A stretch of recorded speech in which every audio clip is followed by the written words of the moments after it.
Salam, saudara yang dikasih Tuhan, senang bisa berjumpa lagi dalam renungan hari ini. Mari kita berdoa terlebih dahulu. Ya Tuhan, kami bersyukur setiap kali ada kesempatan bagi kami mendengarkan firman-Mu. Terangilah hati kami, supaya kami dapat memahami kebenaran-Mu dengan baik. Dalam nama Tuhan Yesus kami berdoa. Amin. Saudara, pembacaan firman Tuhan dari Lukas pasal 5. Lukas pasal 5, ayat 1 sampai dengan ayat yang kelima. Pada suatu kali, Yesus berdiri di pantai Danau Genesaret, sedang orang banyak mengerumuni dia, hendak mendengarkan firman Allah. Ia melihat dua perahu di tepi pantai. Nelayan-nelayannya telah turun dan sedang membasuh jalannya. Ia naik ke dalam salah satu perahu itu, yaitu perahu Simon, dan menyuruh dia supaya menolakkan perahunya sedikit jauh dari pantai. Lalu ia duduk dan mengajar orang banyak dari atas perahu. Setelah selesai berbicara, ia berkata kepada Simon, "Bertolaklah ke tempat yang dalam dan tebarkanlah jalamu untuk menangkap ikan." Simon menjawab, "Guru, telah sepanjang malam kami bekerja keras dan kami tidak menangkap apa-apa. Tetapi karena engkau menyuruhnya, aku akan menebarkan jala juga." Demikian firman Tuhan. Tema kita, rahasia keberhasilan. Saudara, apakah saudara pernah mengalami kegagalan atau merasa gagal dalam hidup ini? Saya yakin kita semua pernah mengalami hal yang demikian. Lalu bagaimana reaksi kita? Apa yang kita lakukan selanjutnya? Ada orang yang putus asa, lalu memutuskan untuk stop saja, ya sudah berhenti saja. Tetapi ada juga yang ingin bangkit dari kegagalan dan mau mencoba dan mencoba lagi. Kita pasti pernah mendengarkan kisah Thomas Alva Edison, penemu listrik. Dia gagal dan gagal lagi, tapi terus mencoba terus sampai 1000 kali baru berhasil. Satu pelajaran yang sangat berharga dan hasilnya kita dapat menikmati listrik hingga saat ini. Ini sesuatu yang luar biasa. Nah, dalam bacaan kita dikisahkan tentang murid-murid Yesus yang gagal mendapatkan ikan, padahal sudah bekerja keras sepanjang malam dengan skill atau kemampuan yang mereka punya. Mereka bahkan sudah berpengalaman, bukan lagi nelayan amatiran, tapi mereka bisa gagal juga. Mereka sangat letih dan pasti sangat kecewa. Apa yang mereka lakukan? Mereka hampir putus asa. Tetapi Yesus datang memberi harapan baru.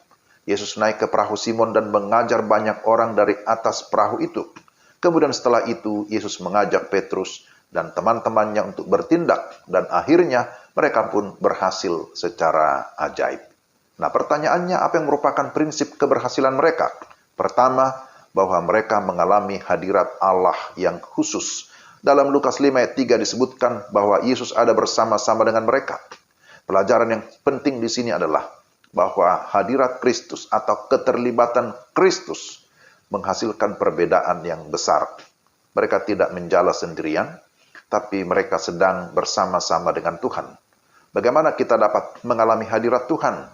Tentu dengan mengundang Yesus dan memberi diri untuk dipimpin olehnya dengan segenap hati. Memberi diri untuk dipakai oleh Dia. Maka kita perlu menyerahkan hidup kita dan juga pekerjaan kita, bisnis kita, pelayanan kita di bawah otoritas Tuhan. Itu yang pertama. Yang kedua, memiliki ketaatan kepada perintahnya.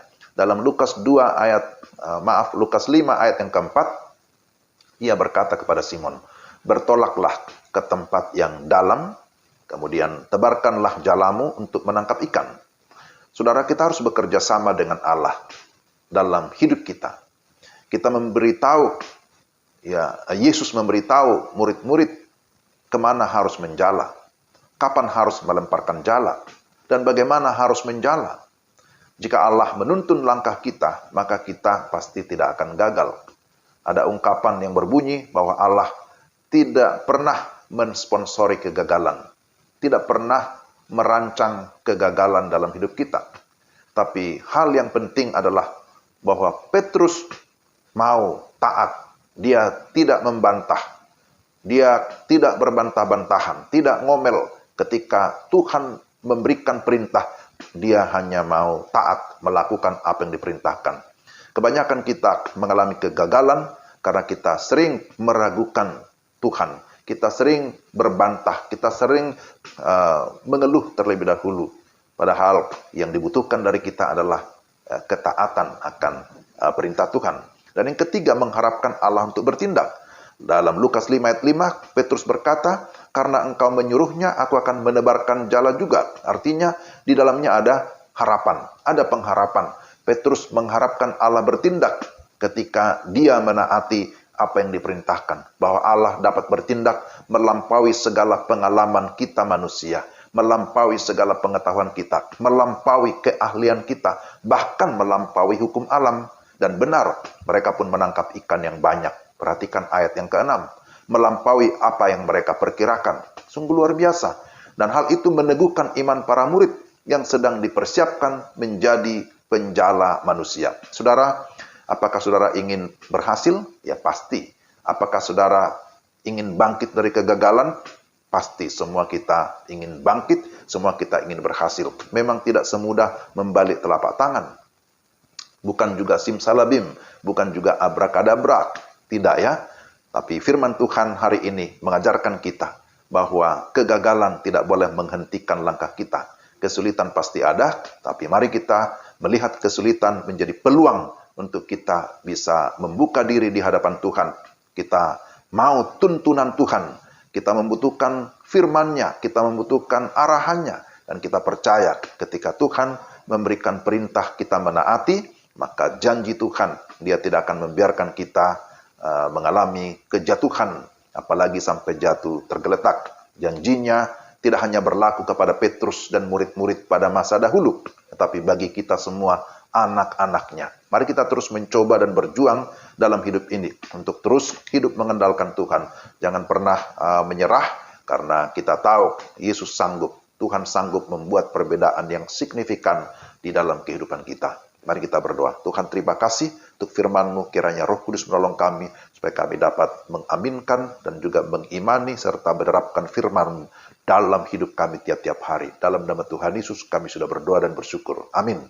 Demikian renungan kita. Tuhan memberkati saudara-saudara sekalian. Salam.